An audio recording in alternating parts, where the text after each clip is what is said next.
ఈ ముగ్గురు నాయలు లేదు కదా, ఈ నాయలకు సంస్కారం తెలుసో తెలీదో అర్థం కాదు. ఇప్పుడు మనం ఒక సబ్జెక్ట్ గురించి మాట్లాడితే ఆ సబ్జెక్ట్ అనేది తెలియలా.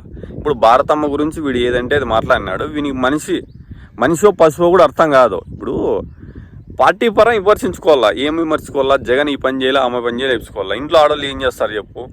అదే మీ చంద్రబాబు నాయుడు కుటుంబాన్ని అంటే మీరు ఊరినే ఉంటారా? ఆలోచించారు. ప్రతి ఒక్క టీడీపీ కార్యకర్త కానీ లీడర్ కానీ ఏమన్నా కానీ ఫ్యామిలీ ఏం చేస్తారు చెప్పు? వాళ్ళు ఏదో వాళ్ళ పనులు చేసుకుంటూ ఇంటికాడ అంటారు, వాళ్ళని తీసుకొచ్చి రాజకీయంలో దొబ్బుతారా? ఈ సుగిల్లా కొడుకు తిక్క మాట్లాడతాడు. వీనికి తలకాయ ఉందో లేదో తెలియదు. వీడు ఆడదానికి తక్కువ గుజ్జకి ఎక్కువ. ఈ ముగ్గురు నాయలకి ఏం చెప్తున్నానంటే బాగా సీరియస్గా చెప్పేది, గవర్నమెంట్ ఉంటే ఇక్కడ ఎవడు భయపడ్డు. బాగా గుర్తుపెట్టుకోండి, ప్రతి ఒక్కడు గవర్నమెంట్ ఉంటుంది మా చేతిలో మేము భయపడిచ్చు అనుకుంటున్నారేమో, ఏమీ కాదు.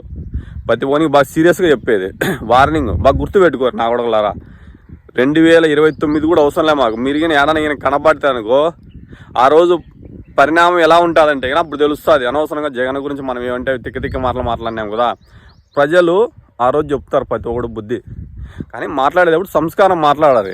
ఒక ఆడ మనిషి మీద నిందేసేటప్పుడు ఆలోచించాలా, ఇది తప్ప రైటా? ఈ నా కొడుకులు పోయి చూసినారా ఏం జరిగేది? అర్థం కాదు. ఏదైనా మనం సమాజంలో బతుకుతాను, మన సంసారం ఏమని మాట్లాడాలి. ఒక ఆడ మనిషి ఉంటే అదే మిమ్మయ్య, మిక్కయ్య, మీ చెల్లి, నీ పెళ్ళాని గురించి మాట్లాడితే నీకు ఎంత బాధపడతావు? ఆలోచించారు.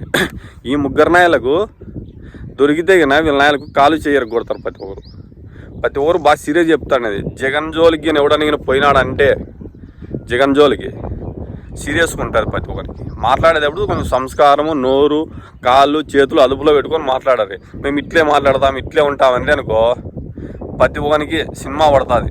ఎందుకంటే కన్నా సీరియస్గానే చెప్పేది టీడీపీలకు. ప్రతి ఒక్కరికి సబ్జెక్టు గురించి మాట్లాడుకోరు. ఆ సబ్జెక్ట్ కాదు, మేము వేరే సబ్జెక్ట్ గురించి మాట్లాడతాను అనుకో, కొన్ని రోజులు వెలుగు, కొన్ని రోజులు చీకటి వస్తుంది. ఇప్పుడు మేము చీకట్లో ఉన్నాం కదా, మీరు వెలుగులో ఉండాలనుకుంటున్నారేమో. ప్రతి ఒక్కరికి మారుతుంది. మారినప్పుడు ప్రతి ఒక్కడు బాధపడతాడు. గుండెలు బాదుకోవాలి. ప్రతి ఒక్కడు బాగా సీరియస్గా చెప్పేది.